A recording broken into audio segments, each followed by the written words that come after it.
one of the major topics that sets off a very controversial debate in our country is the Indo-Aryan migration theory, Right, which again is a very contentious issue that can be grouped under one of these five categories.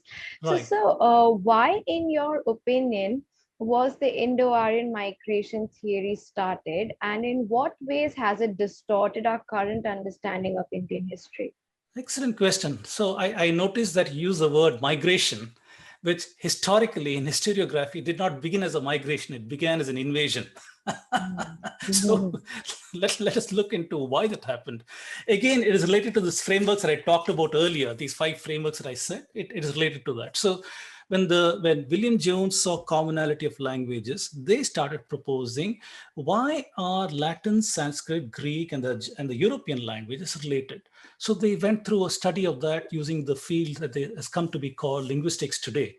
So the way they studied this was to try and see how do words change from one language into another. For example, if you take a word list comprised of, let's say, 100 common words that people used in a rural setting, pastoral setting, or ancient setting, words like, run, walk, eat, all those kind of words. Now you see how these basket of words changes from one language to the other, and you have some notion of distance and how words morph. So the field of linguistics came about with the invention of several things called sound laws. How does one sound change from one to the other? What is a more ancient form of a sound? What is a more recent form of a sound?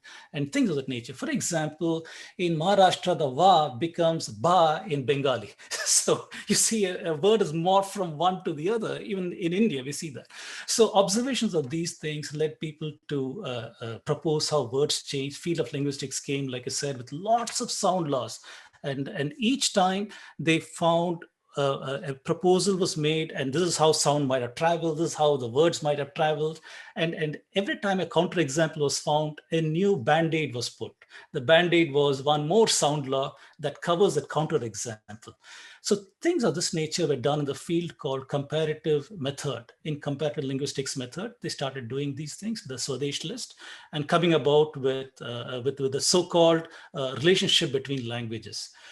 This also led to the study of could there have been an ancestral language, which is what they call as a Proto-Indo-European ancestral language, from whom has derived all of these languages that we see today.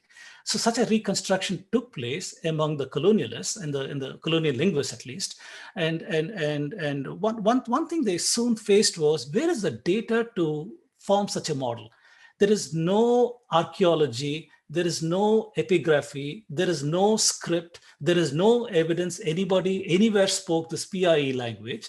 So it was academically reconstructed hypothetical language. So to reconstruct that, they took the data, for example, from Sanskrit. Sanskrit provided the bulk of the data, from which they worked backwards and proposed that perhaps there is an Indo-Iranian language which gave rise, a Proto-Indo-Iranian language that gave rise to some Sanskrit word. And going backwards from Proto-Indo-Iranian, they proposed there is a Proto-Indo-European ancestral language. So this way, they started using Sanskrit as the mechanism to get the data, work backwards, and try to propose this huge tree of how languages have evolved, which is the current model even to the present time. And what also happened initially, they thought when people started saying there's a Proto-Indo-European language, people asked, where is the homeland for this language? So the homeland became another big debate in the Eurocentric circles. And the homeland changed all over the place, starting from maybe places like Germany, places like Syria, places like Caucasus Mountains, places like Central Asia, places like India. All these were supposed to be homeland languages. Initially, they thought India is a homeland. They thought Sanskrit is the ancestor of all languages. Then around 1880s or so, they discovered the Mitannis and the Hittites, the evidence of that civilization in northern Iraq, southern Turkey, in that locality. And there was evidence that these people spoke perhaps Sanskrit because they had Sanskritic kind of names and they were invoking Vedic deities in their peace treaties with the pharaohs, Egyptian pharaohs, and so on. So the question came, how is it that these people are here and what is the time frame for them being there? And this whole debate of Indian homeland shifted and it went all over the place. And they said Central Asia. Central Asia, centrally located, it is equally distant to the Scandinavian countries and to India on this side. So perhaps statistically, that is the place where the homeland must have been. And modern day people like Maria Gimbutas, Colin Renfrew and others who are proposing certain ideas. But I think I'm jumping the gun. I need to go even more back. So the Eurocentric claims on the homeland led to certain ideas of migration of people because of the domestication of horse and iron technology and such things. So that required Indians to, the Aryans rather, the so-called Aryans, to have invaded India by 1500 BCE, according to the linguistic models and what they were trying to come up with. So AIT was born out of these unique requirements of trying to explain the behavior of languages, why the languages are all related, and the invention of rules of linguistics by the Eurocentric people, and the invention of a homeland for these people in Central Asia, and the trying to fit archaeological models for this, whether it is in the corded ware people on the European side, or whether it is in BMAC culture, or whether it is in India, trying to fit the archaeological record.